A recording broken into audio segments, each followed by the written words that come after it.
Hello everyone.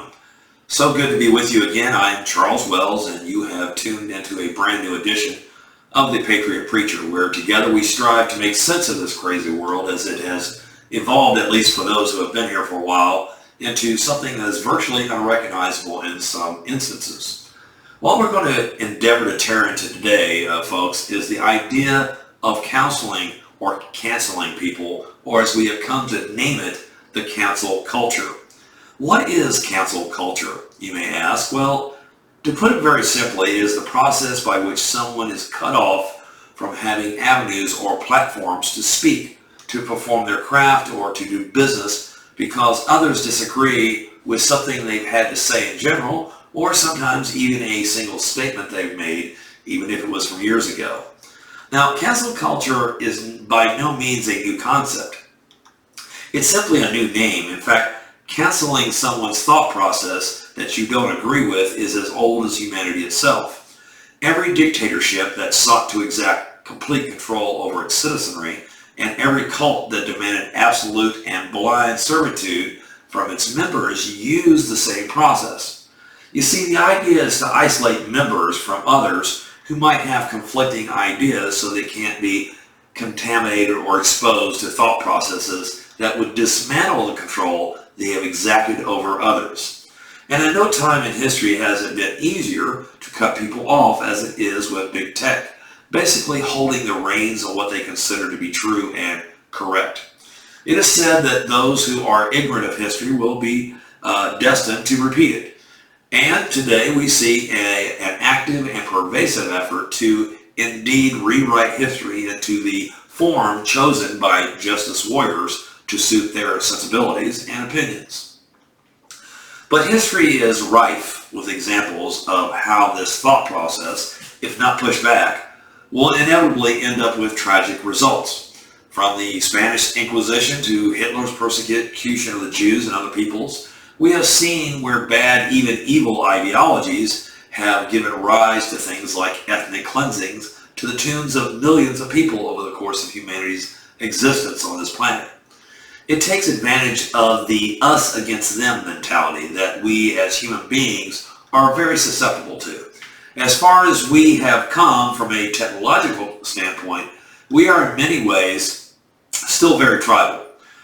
Group belonging was in a not so distant past a way of surviving, since it's much easier to defend oneself as part of a group than as an individual. And that sense of survival still calls out to us today to rally around those who think similarly to us and take refuge in their numbers, while at the same time persecuting others because they do not belong to our group. This all started not too many years ago with what we call political correctness. I said even then that political correctness was the enemy of free speech, and if left unchecked, it would eventually engulf our delicate republic by stifling new and better thought processes from ever seeing the light of day. You see, here's the problem. The only way that humanity will continue to survive and flourish is by improving the human condition, by constantly thinking outside the box. But political correctness, and ultimately the cancel culture, puts pressure on people to not think at all, but to conform. Do not be afraid of others' ideas, folks. The only way you will ever see the flaws of how you think is by embracing the freedom of others to speak out against the way you think. If you only listen to those who think similarly to you, you become a victim of groupthink, which always ends up going down the same road of persecution, denial, and wrong-headedness. You see, folks, most people know enough to think that they are right, but they don't know enough to know when they're wrong.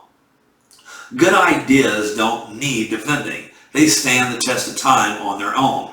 How many old sayings have lasted centuries because their logic and common sense rang true and could not be denied? Why be afraid of someone attacking a good idea? You should rejoice in those attacks because a good idea will withstand those attacks. If your idea is so frail and fragile that it can't stand an attack from a non-believer, then maybe it wasn't such a good idea after all. Additionally, don't be afraid to do research to refute your own ideas. The best way to have confidence that your ideas are good ones is to attempt to refute the ideas that you came up with.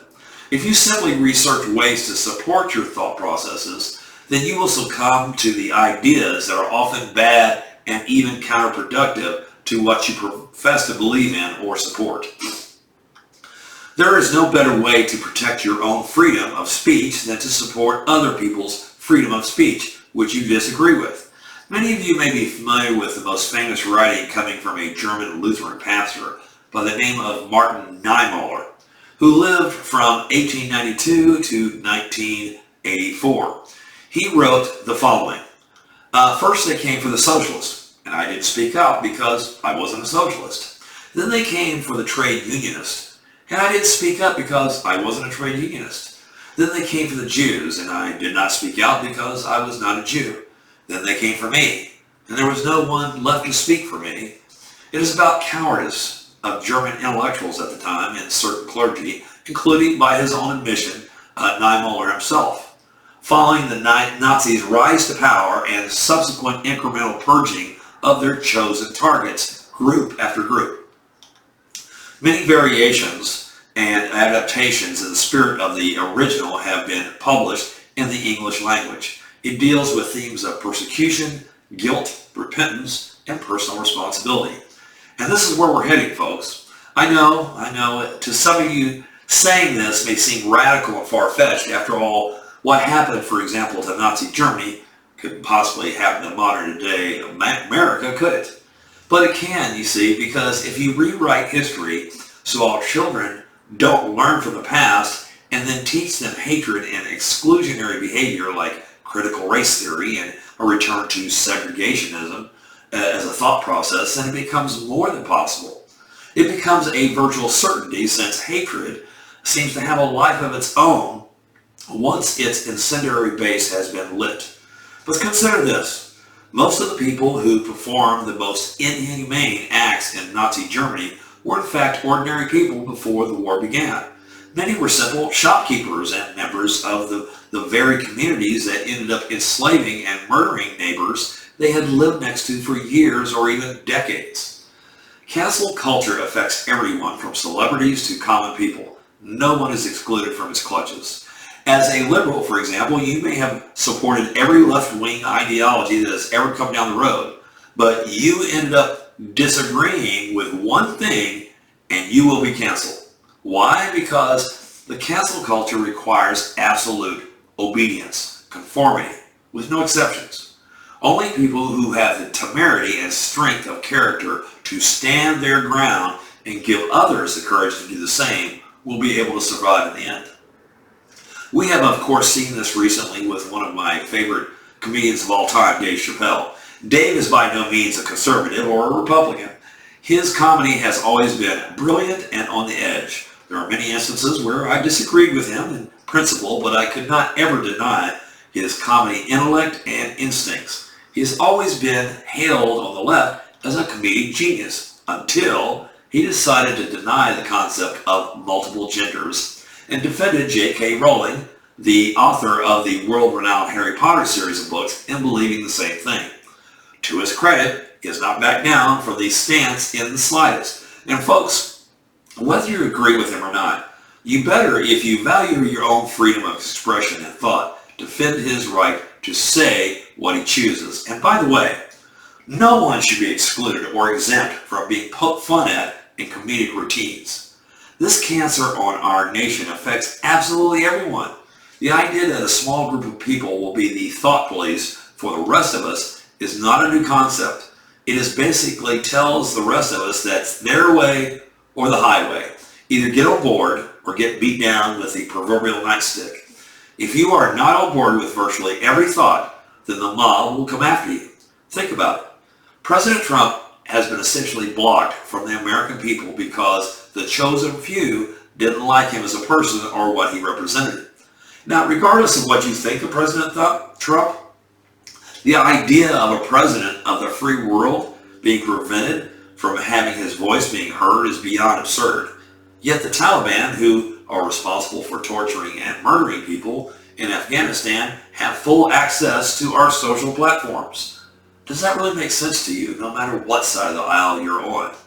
It's amazing to me how I have witnessed even family members blocking other family members and friends simply because they have differing political views.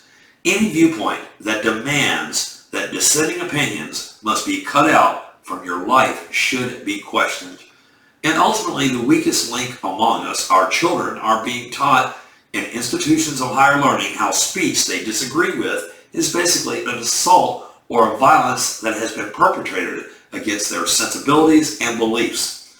In allowing this, we are creating a generation of non-tolerant people who believe they are protecting us from non-tolerance. We have young people who believe they are battling fascism by being fascist.